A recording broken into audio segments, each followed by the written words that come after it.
evening. Thank you for coming in. I'm Sam, the director of the New York Asian Film Festival. Thank you all thank you for coming to the theater despite the unusually heavy weather and widespread concern about the Delta variant. I'm very grateful that you, regardless, took the trip here to watch this movie. It's the last of the 6 screening we'll be having this year at the Film at Lincoln Center Theater before we move to the SVA Theater. I'm going to do something a bit unusual today. I'm going to bring to the stage one of our young staffer, Kenny Leu, who started this initiative of showing films made by the Asian diaspora in America. So please welcome to the stage, give her a warm round of applause, my colleague Kenny Leu, to say a few words. Thank you, Sam. Thank you. Hi, hello. I'm part of the development team at NYAFF, and this year we have launched the Asian American Focus section, which I am proud to have helped program for. Our goal with this launch is to uplift and empower our Asian American communities by showcasing diverse voices. As anti-Asian hate and violence became amplified by the pandemic and 2020 presidential election, we knew it was imperative to highlight Asian American narratives more than ever. A Shot Through the Wall brings a new perspective to the conversation on racial injustice. This film qualifies for our audience award, so remember to vote with the QR code or the paper ballot when you exit the theater tonight. I will pass the mic back to Sam to introduce our guests tonight.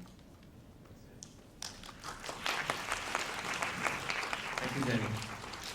So before we start the film, we're going to hear a few words from director Aimee Long, who flew from different state, I forgot what state, and as well as the lead actor of the film, Kenny Leu.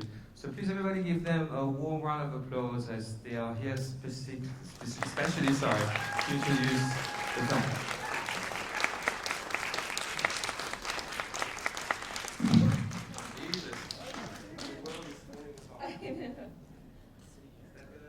Yeah, no, this is perfect. Hi guys, thank you so much for coming out. Thank you for having us at the Lincoln Center. It's such a treat for me today because our film came out during the pandemics, and this is actually the first time I'm watching it with the audience. So thank you so much for being here. I really appreciate it. You want to say, yeah, I guess we'd be in the chairs later. I'm good with either. Hello, everybody. Thank you so much for being here. I know it was, stormy weather outside today, but it was a long time coming for this film, and we put a lot into it. So thank you so much for being here, and I hope you guys enjoy. Thank you for staying with us. I hope you enjoyed the movie. And now, please welcome back to the stage the director of the film, Aimee Long, and lead actor Kenny Leu. Please give them a warm round of applause. I think it's a very intense film. We should do this Q&A with vain voices. That could be amusing. All right. So yeah, it's quite the ending, really. It's my second time watching it. So I want to start by asking you about the journey of the film. So I imagine it's a question that's been asked to you before, but having done my research a little bit, it's based on a real life incident that I'm not 100% familiar with, so for my own benefit, I'm curious to hear what inspired the film and what this real life incident was. I know a little bit about it, Sure. but yes, can you tell us a little bit? Yeah, of course. It's not based on the real life incident. It's actually inspired by there was an incident that happened in 2014 and 2014, and there was an Asian American cop that accidentally his bullet ricocheted in Brooklyn and killed an innocent black man who was coming down the staircase. And when that incident happened, I remember when the verdict came out, or the indictment came out, I was home in the Bay Area for a wedding or something, and there was just a wedding banquet, and there's my friends and family that's in the same table as me, and what happened was they got into this heated debate about this incident, and I thought that was really interesting. And this was the beginning of Black Lives Matter, yeah. So when this incident came out, I just, when that whole evening happened, I thought, okay, this was an interesting thing for me to think about and figure out what my stance on this is. And so I started writing the script. How long did it take for you to complete the script, and was there something you identified with in what happened in real life, and what you come from documentary filmmaking originally, correct? Yes, I did a little bit of documentary in the beginning of my career, and this is my first feature. The script took me about almost 2 years to finish. We went through many different drafts. That ending, we had known the beginning and the end, and we were trying to figure out the rest a little bit. And I forgot the second part of your question. Sorry. No, that was basically covered it. But so, how did that script ended up on your table, Kenny? How did you get approached to play Mike Tan? Auditioned for it. Auditioned for it. Yeah. Let's see. It was a while ago when we filmed this, and at the time I was shooting this military show that was it was on National Geographic, and so they were trying to make it very true to life, and so they had me shave my hair and everything. And I remember Aimee told me this story afterwards, but she said that I was too handsome to audition for it. And then she saw me with all my hair shaved off, and she was like, "Oh, perfect." His headshot is so beautiful. It was like dashing hair, and I was like, That's what no, she, I think he's too yeah, pretty, I would never have thought that of myself until she said that, and then so I was on break from shooting that show in Texas, and then I came home. The first audition that I had, I was on break for maybe like a week or two, and this is the first audition that fell on my lap. And then at the time I was shooting this very gritty, like real life, based on a true story, like military show, and there was several scenes in the show where I was a soldier, and I had to. There's this really gruesome part where I was basically shooting down women and children in Iraq. It was an awful scene. Anyway, so then the first audition that came into my lap was a shot through the wall, and it wasn't a big stretch for me to imagine like killing somebody. And feeling the weight of the gun and feeling the ricochet of the gunpowder going off. You could smell it, you could see like the impact of it right away. And I felt like that really made my personal experience very real. And so then right away when I came home to audition for it, it was like, wow, like I knew where to put it. And so then that's how I ended up getting it. So that is actually your first lead role, the first time you're headlining? Yeah, this is my first lead role in a feature film, so yeah, I'm very, very proud of it, and thank you. And very grateful to Aimee for letting me be a part of the story, because, as an artist, you don't just want to be on TV and be in movies, you want to say something that makes an impact and allows people to think a little bit more about what's going on. And I couldn't have asked for a better movie to be a part of, so I'm still grateful to this day. We shot this in New York. Last time we shot it, I think it was 3 years ago. And since then, the pandemic held it back. Editing took a while. And so yeah, just mega grateful. Thank you everybody for being here. Well, thank you. So aside from Kenny, the majority of the cast is actually Asian. We are currently in a national conversation about the role of representation in the media. So I want to ask you about the complexities and perhaps the hardships of making the film possible at all, because you have to get the funding to put the thing together, and you have actors that often are told aren't necessarily bankable, things like that. So I want to hear you speak a little bit about the process of putting together the film. Sure. I think casting this was really difficult. I cast this before Crazy Rich Asians came out, I think before the whole wave of Asian American films. And so I remember talking to different casting directors, and a lot of them tell me that I was writing myself into a corner. And to me, it was just really important that I want to keep this family authentic. I want them to be Asian Americans, first or second generation Asian American family, and the first or second generation cop who is playing this role.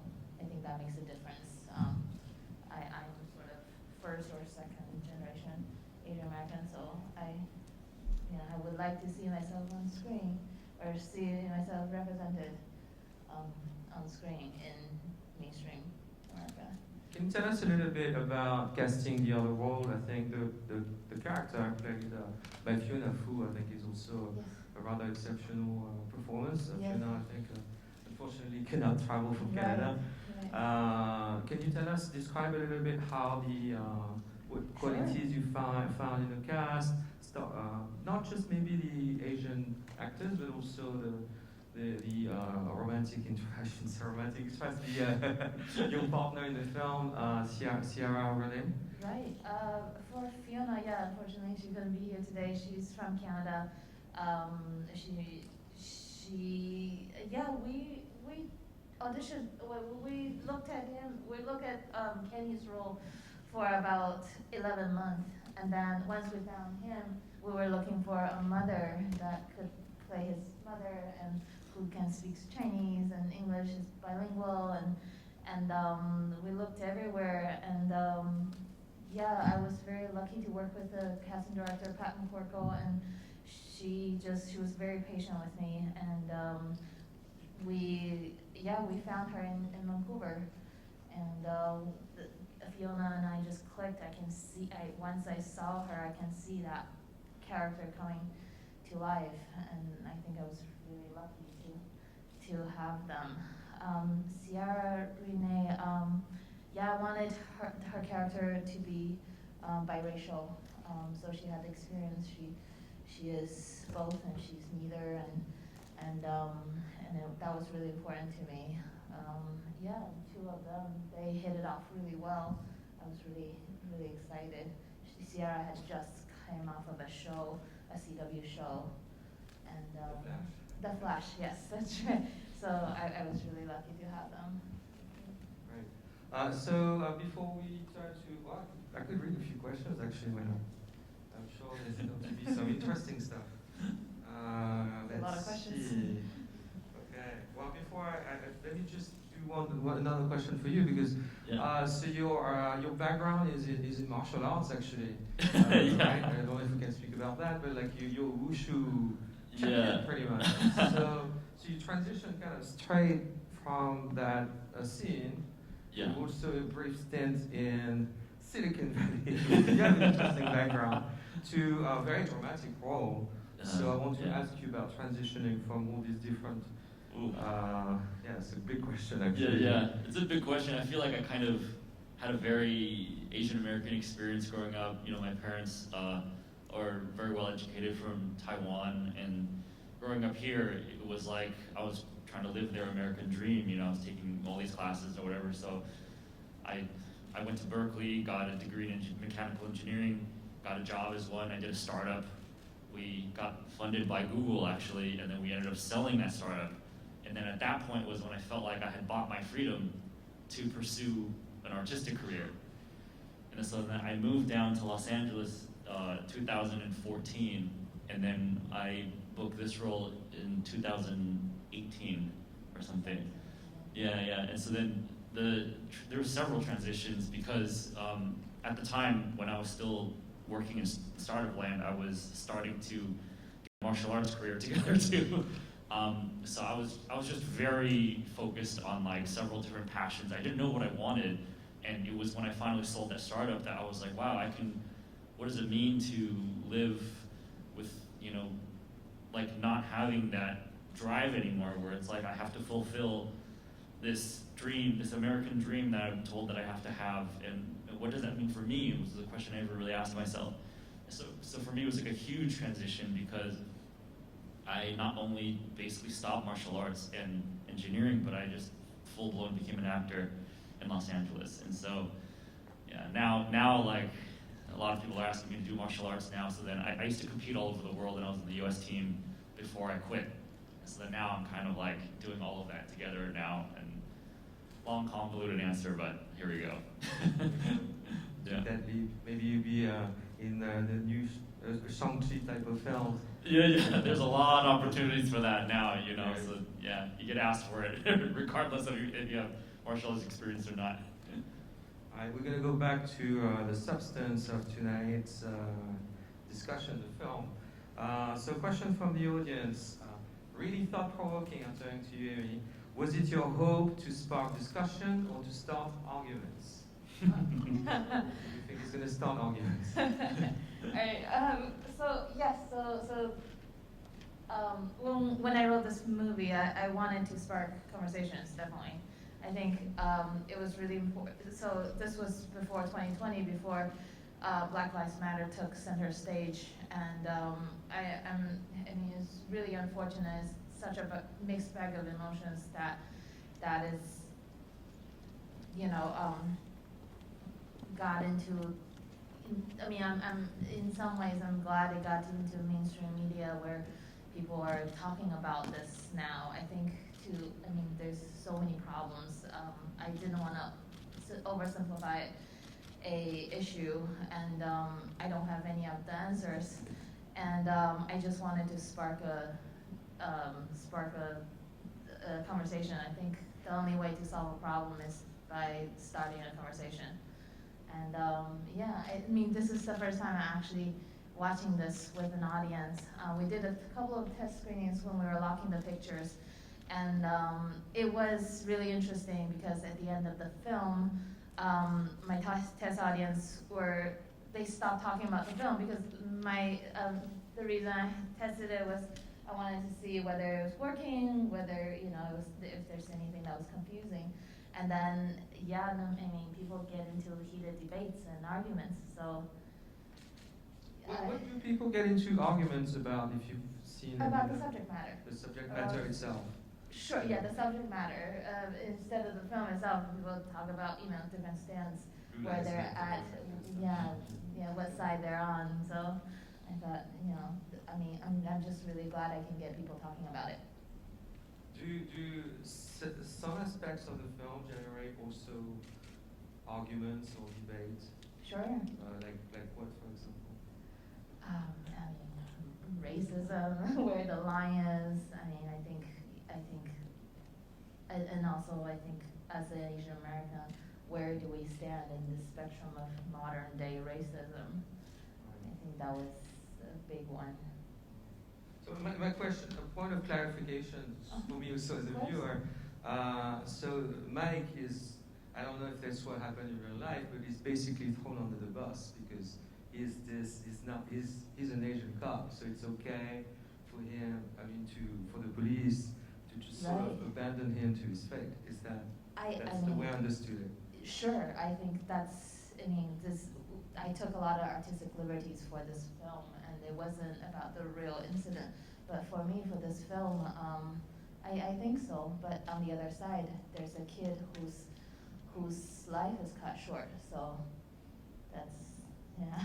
Yeah, absolutely, I get it. It's just, yeah, it wasn't one. But that's something you added in as part of your story, yes, not definitely. necessarily something from the original. Right. Yeah. Well, although that could have been an element as well. Okay, so a question for Kenny. Let me turn back to Kenny. What attracted you to the role, and what was the most difficult part? What attracted me to the role? I think for anybody that is willing to give up like a career elsewhere, you want to do something of meaning, and I feel like stories like this give me a lot of meaning because you can really become something that is a part of art. Like you can force people to reflect on things that are going on, see a different viewpoint than their own, and so that is what drew me to the part immediately. Was I felt like it was something that was very true, as in it was this Asian American family, and it was written very specifically for a Chinese American family, and also the way that it explored this issue to me, I felt was very incredibly nuanced and pointed at a lot of different directions that I felt like we needed to consider, and we can't just politicize our opinions on Twitter. It takes deeper thought than that. It takes a lot more different voices, different perspectives, different conversations, and I feel like something like this really shows those in a very fair and very real way. And your second question was, what was the hardest part?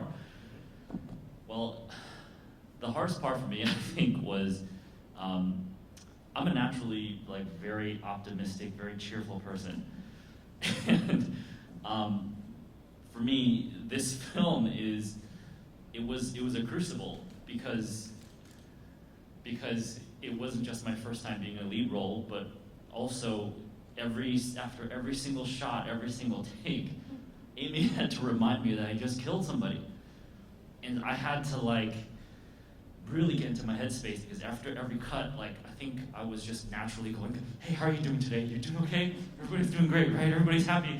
And then as soon as she'd be like, okay, 3, 2, 1, action, I'm like, here I am again. And I had to keep pulling myself back down to a point where I think we were shooting for about 5 or 6 weeks.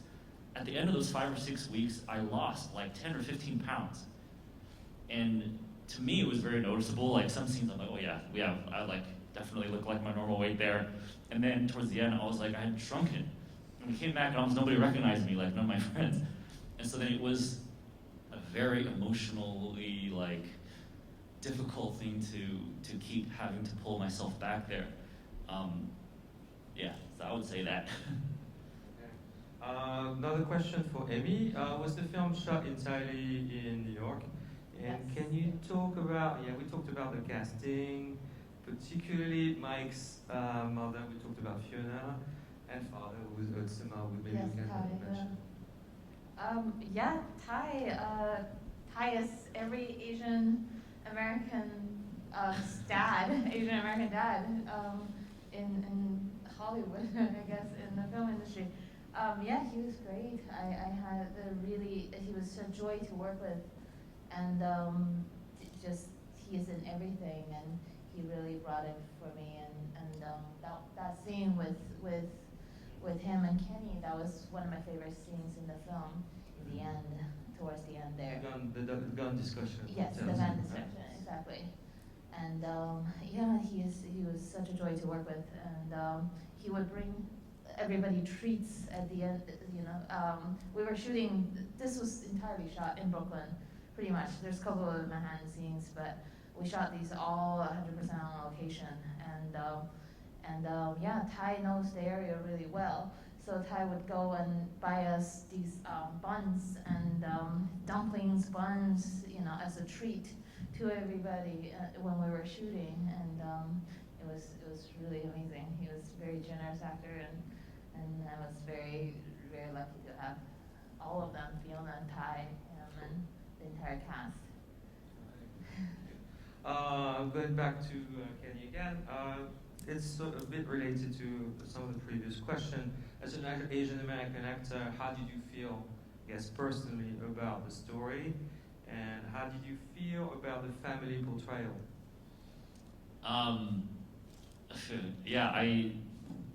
This was shot way before Crazy Rich Asians was even on the radar. And I auditioned for Crazy Rich Asians myself, and so this was this is we finished shooting this maybe a year before I even got an audition for Crazy Rich Asians. And so then the landscape at the time was so different, and to see that kind of role come out on the, in my audition mailbox, it was a dream. My manager right away told me, this is a star-making role. This is something that is so grounded and so real and so relevant that you better get it, Kenny. And I was like, okay. And then I just started really, and so then it was really a dream come true, because again, it wasn't just so specific to me and what I cared about, but also I felt like it was saying something very real and very relevant. And the second part of your question was, how did you feel about the family portrayal? Oh yeah, the family portrayal was great to me because it felt very real too. Especially Fiona. Let's give a round of applause for Fiona's performance. My own parents are Taiwanese, and so then I felt like Fiona's Fiona's character was specifically a Chinese mom from mainland China.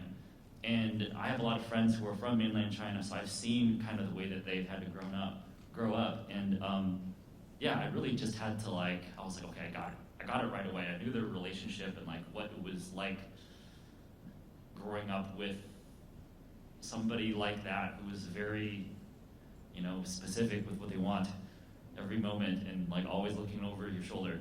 And then even the father too. And especially the sister, as somebody who grew up in an Asian American family, I have sisters myself, and I have two sisters, and they're both doctors now. So I didn't really have to work there,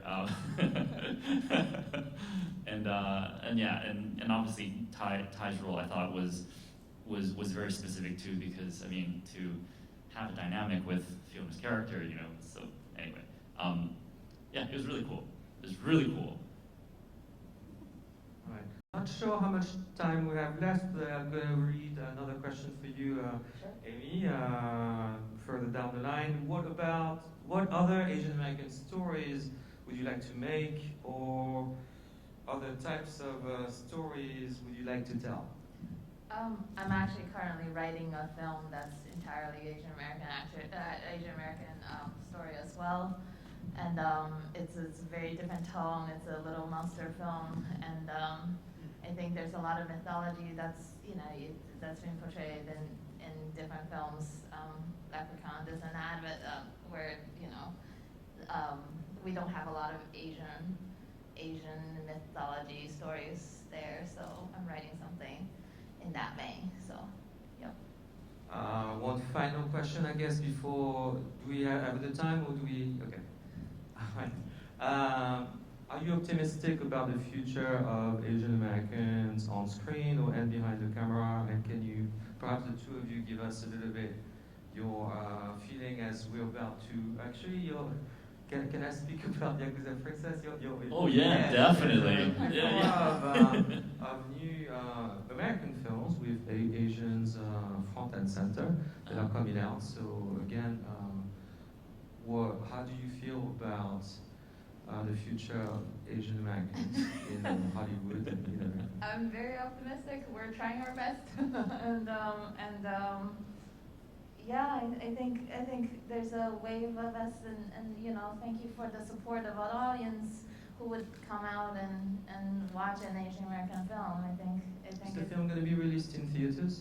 Possibly. We're finally negotiating the very last stage with a distributor right now, so we might have a limited theatrical release run at the end of the year. So I'm very excited about that. That's great. Congratulations. Thank you so much.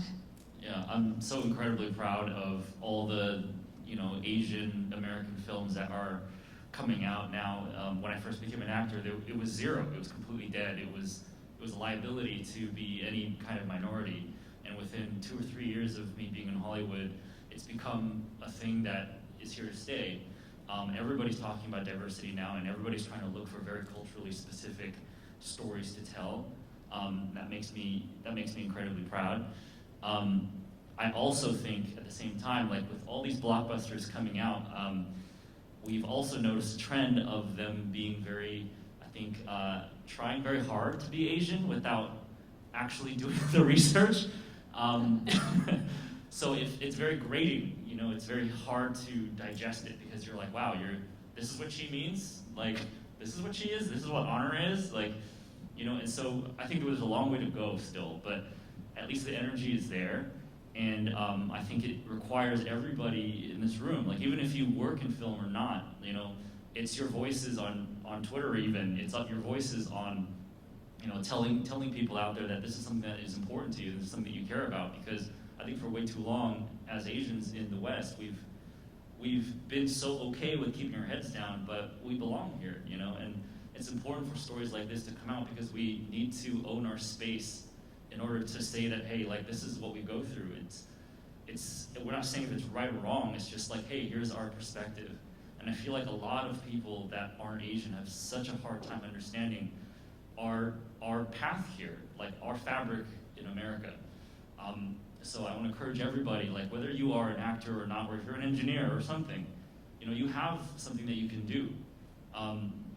So I encourage you to go do it, and I don't want this to go away. All right, I think with these words we're going to conclude tonight's soiree. Thank you very much for making the trip to introduce and discuss the film. And congratulations on the film. Thank you so much.